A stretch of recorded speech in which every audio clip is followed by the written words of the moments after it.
Walter Overcoach, welcome indeed to another edition of the Irish at Home and Abroad. Now, don't forget, following our programme, we're crossing over to Manchester to join Martin Logan, who's out and about once again with the Irish community in the UK. But this week we're coming to you from the town of Crossmolina, where there's a very unique event taking place. It's the Electric Light Parade, and it's the only one of its kind in the country, and it's part of the St. Patrick's Weekend celebrations here in the town. As you can see behind me, there are blue lights flashing, and I can tell you, you're in for a spectacle. And I'm joined here by I don't have St. Patrick with me, but I do have St. Patricia, who's my guide for the evening. So enjoy the Electric Light Parade.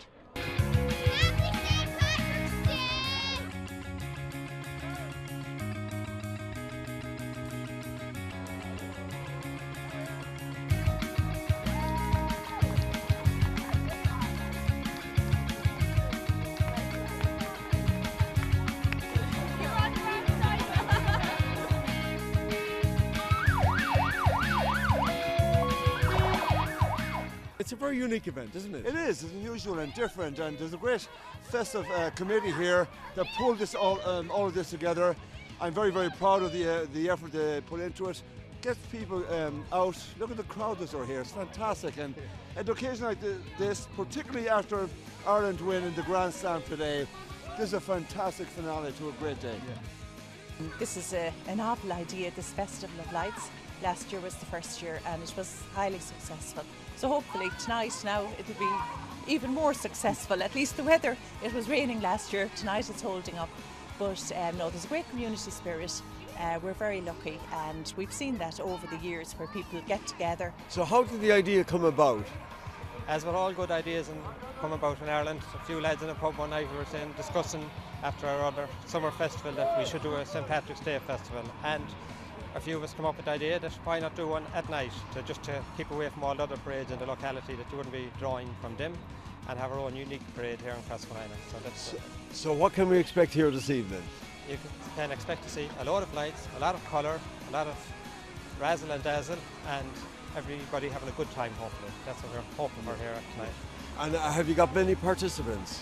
At this stage we have over 45 floats. That's 45 names, but some of them floats could have 3 or 4 different parts to it. So we'll be up on 70 or 80 different floats passing by here today. So hopefully we're in for a good night. And crowd-wise? Well, as I said, last year we had hundreds of people, and there'll be up to 1,000 people, and it was a very, very bad night, as you all know what St. Patrick's Day was like last year. And this year we're hoping to surpass that, as I said, with a good night, and there'll be no excuse for people not to come out and enjoy themselves. So what's the route of the parade then? Our parade starts over on Ballina Street, over at the industrial estate, and it works all its way back past Hickson's there, and on out Erris Road. That's the route. And are there a lot of people involved in the parade, volunteers and that? Always, with anything in Crossmolina, you always get a good bunch of workers and a very reliable bunch of workers. As I said, I'm chairperson of the parade this year, but all I have to do is, there's people there, all I have to do is call on them, and as per normal with the community spirit in Crossmolina, the troops rally around and we can get whoever we need whenever we need them. It's great. And we're here now in the centre of town here, and I see a lot of your volunteers behind it. This is where it's all happening. This is the centre of operations. This is the centre of operations, all direct from here, but people know where they have to go. They're deployed out to areas, and as with everything else, once they give commitment, they're not just here for the parade, they're here after the parade to get traffic, everything moving again in Crossmolina and get everything back to normal. So nobody desert their post until all is cleared and traffic is flowing again through Crossmolina. And how long does it take the parade to go through town? Well, it'll take roughly an hour for the parade to go through town this year, hopefully. So. And I presume you get a lot of visitors from outside the year that like to come in and watch this. Yes, last year was actually surprising. Last year with people from well outside Crossmolina, even though it was such a bad night. And this year we'll be actually hoping for more. As I said, word have got out and about the parade last year, and we'll be hoping to have more people back this year.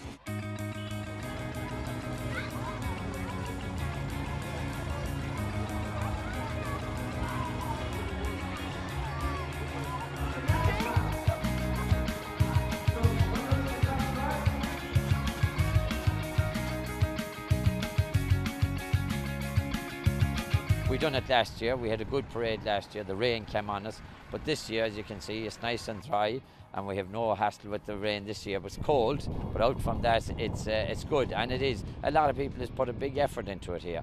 They have put all the floats with lights and everything on them, and it is late in the evening, and it does. To be honest, last year was a very successful year, and this year I think is going to be every bit as good. So the trucks are going to be all spruced up lit up for the occasion this evening? Yes, lorries are all lit up. We have lights on them there. You can't see much of them now because it's a bit bright, but later on when it gets dark we should see plenty of lights of them. We have a few people doing a bit of a dance on the back of it and that, yeah, it should be a good evening. Everyone seems to be in good spirits here this evening now anyhow. Yeah, I try and support as much as I can. Like sometimes it gets overdone, but I do try and support as much things going on around Crossmolina because it's nice to see the town coming along. There is different things happening around Crossmolina for the new year, and hopefully that we will be involved as well in it. There's other projects that's coming up there around Crossmolina, and I'm hoping I'm going to be involved in that as well, as time goes on. Now, the Parade of Lights, this is very unique for a town. It's the only town in Ireland this happens in. It's very unique. It is, yeah, very unique thing to happen. We done it last year. We had a good parade last year. The rain came on us. But this year, as you can see, it's nice and dry, and we have no hassle with the rain this year.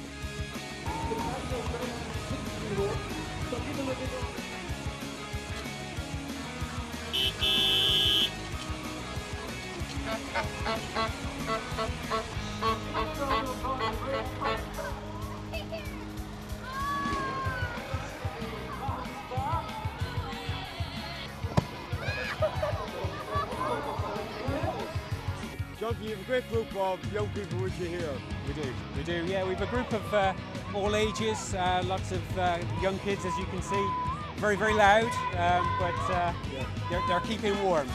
So we're going to have a bit of dance number. We're going to do a bit of a jig with the parish priest. I do believe there is some connection with Dr. Ravi. So see how we go, and you're live on television, so go for it. Where you go?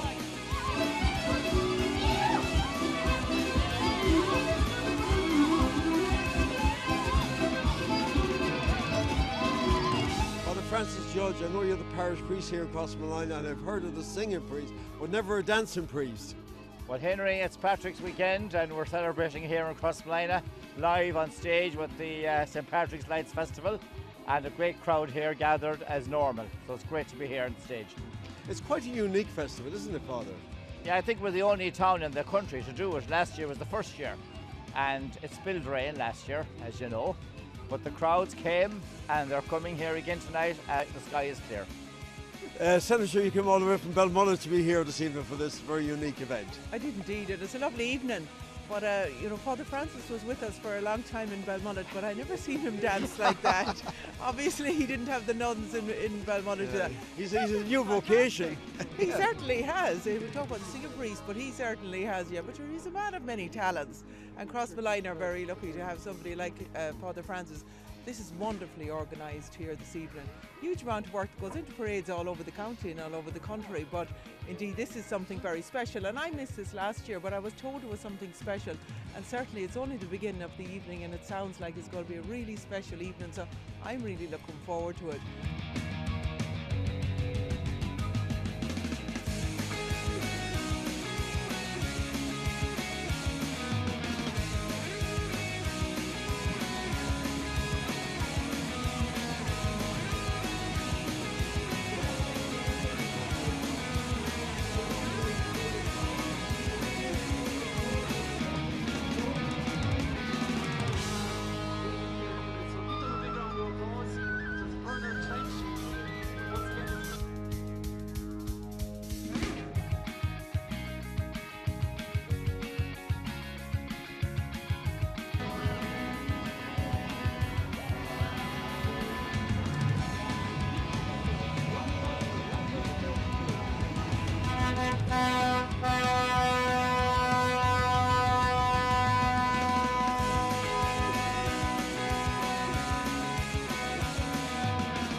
we've had a fantastic time here in Crossmolina. It's been quite a spectacle to see all these fabulous vehicles lit up at night time.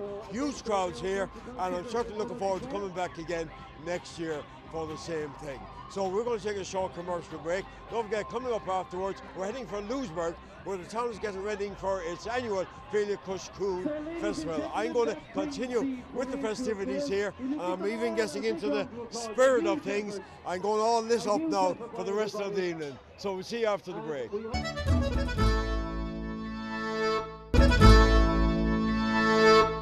Folks, you're very welcome back to part 2 of the programme. Well, we're in the town of Louisburg, where final preparations are underway for this year's Féile Chois Cuain. And I'm joined now by the chairperson of the organising committee, Frank McCarrick. You're very welcome indeed, Frank. Thank you, Henry, and you're very welcome to Lewisburg to talk to us about the Féile this year. As you know, it's on the May Bank holiday weekend, 4th, 5th and 6th of May, and we're expecting our usual big crowd of musicians and listeners to the town. It's, as we said, there's 24 years in underway now, and what kind of work now and preparation work has to be done for it? Well, there's an amazing amount of work, Henry. I've only been involved with it myself for the last few years, and I've been extremely impressed with the amount of work that goes into it. We started, for example, the organising now last September. And the first item on the agenda, of course, is always getting funds and getting money together. So we have a subcommittee of people led by John O'Toole who looks after all of that. Grants need to be applied for early on. Most of them have cut-off deadlines, and if you're looking for grants from the Arts Council and Mayo County Council, and they're all very generous to us, but you do need to have your applications in good time. We also, the heart of the festival really is the music and the teaching of music in Louisburg. And we have 2 excellent men, James Langan and Kieran Kane, who organise the tutors and the visiting musicians and the people who come to play in the concerts. I don't know where they get their information from, but they seem to know musicians in America and Europe and all over. And as they have already mentioned, this year our theme is music from the Wild Atlantic Way. So we have musicians coming from as far south as Cork, West Cork, and as far as north as North Donegal.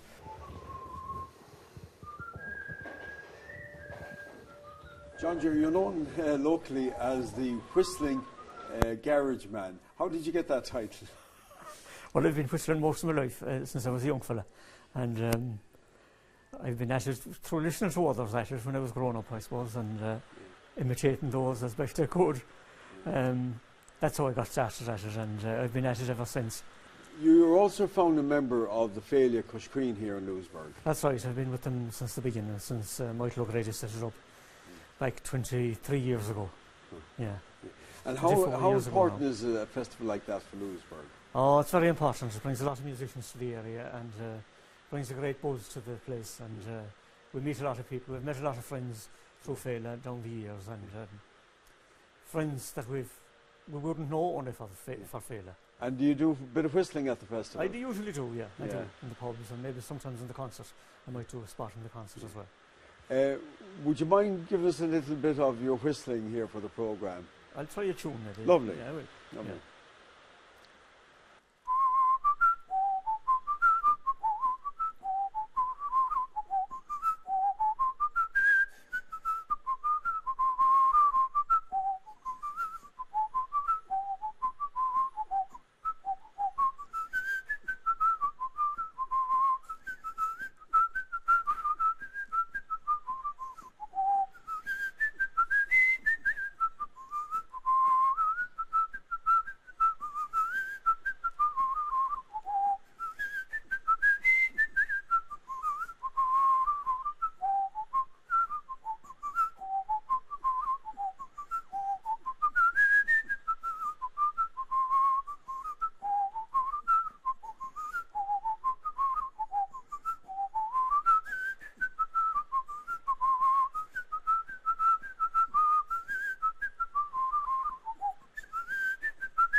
How are things?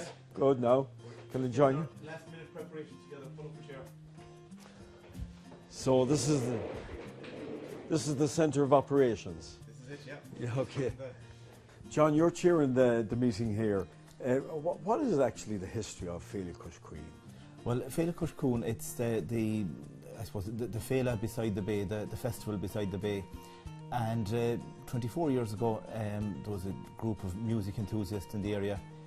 Michael O'Grady being primary amongst them, and Seamus Hanahan, Christina's father, Tim Tiernan, Mairead Staunton, John O'Toole, not myself, another man of the same name.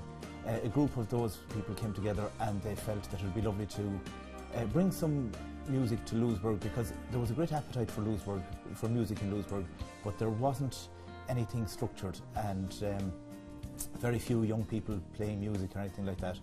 So they came together and they put together an incredibly ambitious programme of bringing musicians. I think Brendan McGlinchey, who was a very well-known fiddle player from London at the time, he was one of the first people. Willie Fogarty, an accordion player from Tipperary, who was an All-Ireland champion at the time. And it was a big success. You know, they were a very good committee, they worked very hard. They were a very small committee at the time also. But it went from strength to strength. They did another and another. I don't think, from talking to them, that they ever thought it would grow quite as big or that it would be as long lasting. But as it grew and hit the 10-year mark, more people became involved.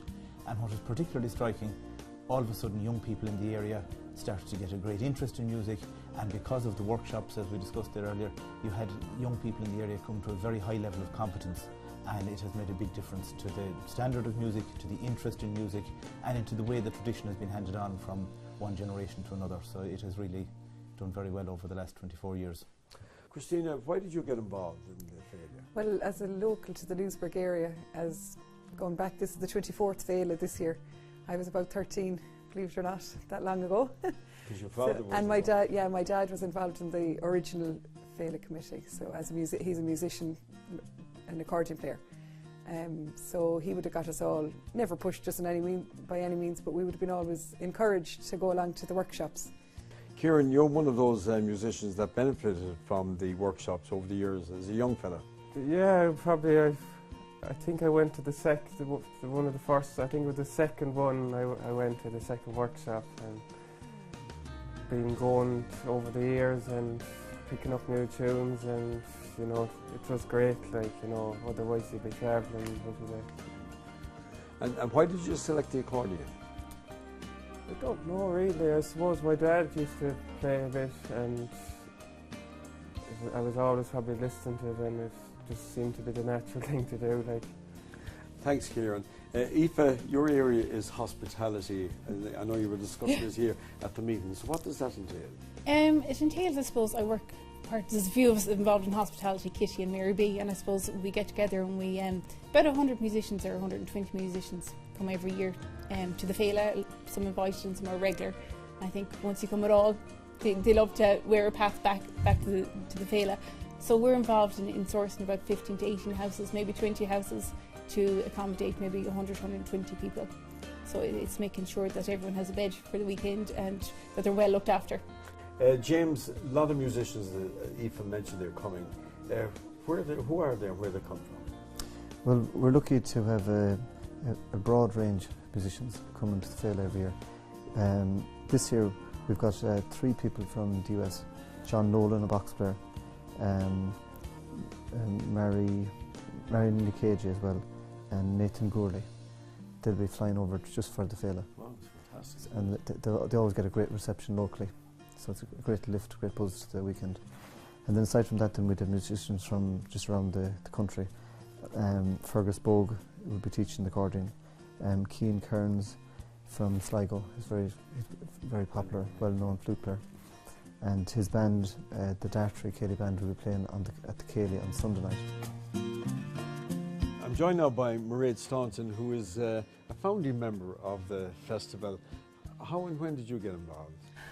Well, I was one of the hand-picked people at the beginning. Michael O'Grady, I suppose, was the man who had the idea that Louisburgh was ideally suited for the like of this festival. I suppose he had been around to a lot of the similar festivals around the country, and he thought Louisburgh was well set up for it. But at the time, there would be very few actual Irish musicians here. But I'm happy to say that that has changed now since the foundation of Féile.